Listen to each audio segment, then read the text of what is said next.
This is one of the major places in New York, okay? And at the time, I was doing newspaper articles and publishing. I was also in publishing, but I had been doing a lot of newspaper articles on the crisis of the Native American in the United States. Mm-hmm. So I was invited by Native American Council to address the problem at St. John the Divine, a major pulpit in New York. It's ecumenical. I mean, it draws all the social crowd, socially interested, social activism crowd in New York. I absolutely, from the moment I said yes, I felt like I'd gotten kicked in the gut, like, you have no right.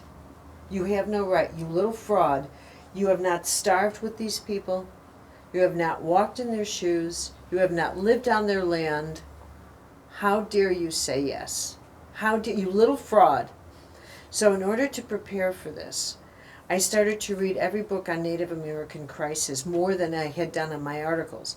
I read everything, Bury My Heart at Wounded Knee, you name it, I read it, and nothing in my brilliant little memory, and I have got some memory, could stick. I mean, I wanted to take Post-it notes and put them all over my head. Nothing stuck. I wrote it out. I condensed it to what do you call these things? Note cards. Mm-hmm. I condensed it again. Nothing. The day of the talk. Why wouldn't it stick? I walk into this church. This is a church with great big huge number of people. There are probably 1,800 people in there. I walk in and I look over and there are some Native American women drumming, and I knew what they were doing. They were kind of like that drumming, like if she doesn't talk with a straight tongue, you know, let a chandelier fall on her. I knew what they were thinking. And they're drumming, and my heart just, I am so nervous, and I was engaged to this man at the time. I always got engaged and then flew, but anyway, so this is one of the men I was engaged to. So many areas.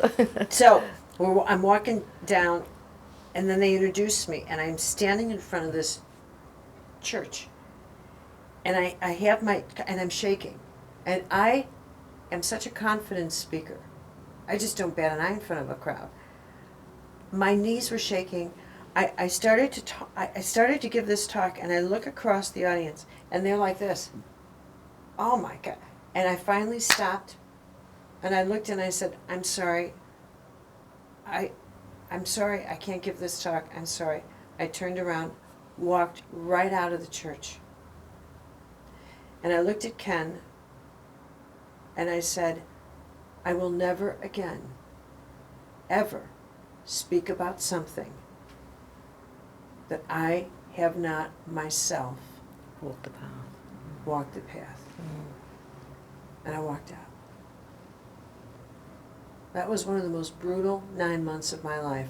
From the stress of it to standing there in front of 1,800 people saying, I don't know what I'm talking about. I apologize. And I left the podium and walked out of the church. That was hard.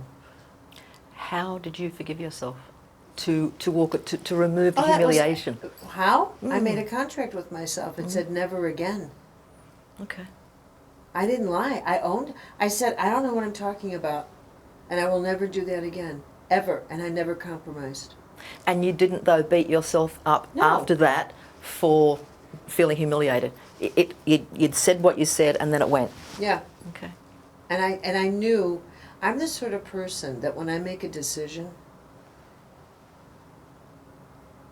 That's it. that's it. And I cut the history.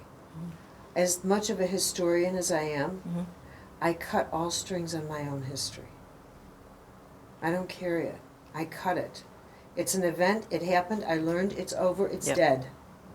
It's gone. I never look at photographs. I have no photo albums. I never look at anything. I don't go backwards. I look at nothing. I'm real weird that way. It's a sacred contract, because you wrote a book around that.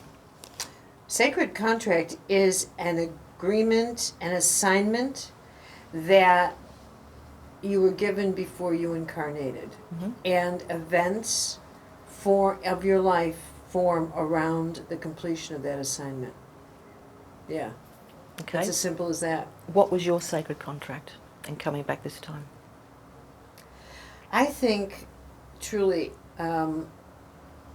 I am meant to be a teacher, Robyn. I really am. But I'm also a visionary. You know, I mean, everything I do and teach and write is original. And I have a way of getting downloads. This book was a download. It just came in.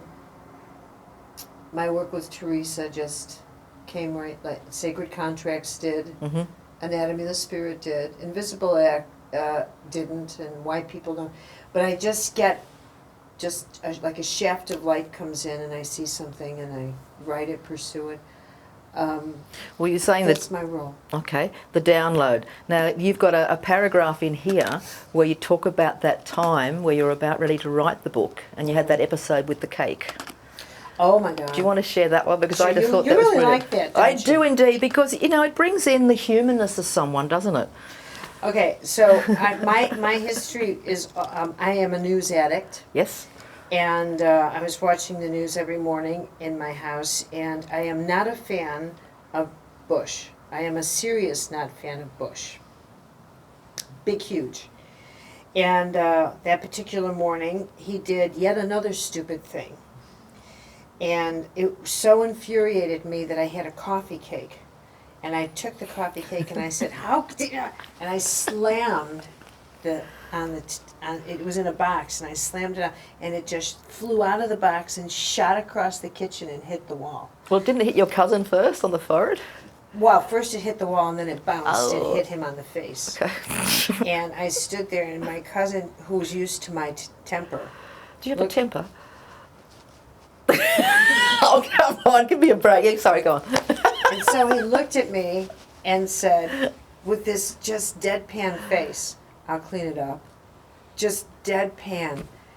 But I said, I excused myself, and I went outside, and I realized that I was trying to write a book dealing with the work of a very grand saint whose purpose was to write a path of illumination, taking people into themselves through prayer, which is something we haven't talked about, which is what is the nature of prayer. Okay, let's get into it. But to go into themselves,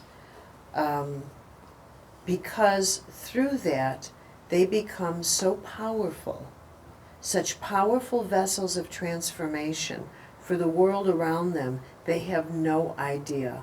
They have no idea how powerful people become when they tap into themselves as channels of grace and prayer. They have no idea. This is what the mystics knew. Mm-hmm. They let their souls do all the work, okay? They let their souls do the work, and they knew that. That's how come a Francis of Assisi or Teresa of Avila changed the world and never left their monasteries.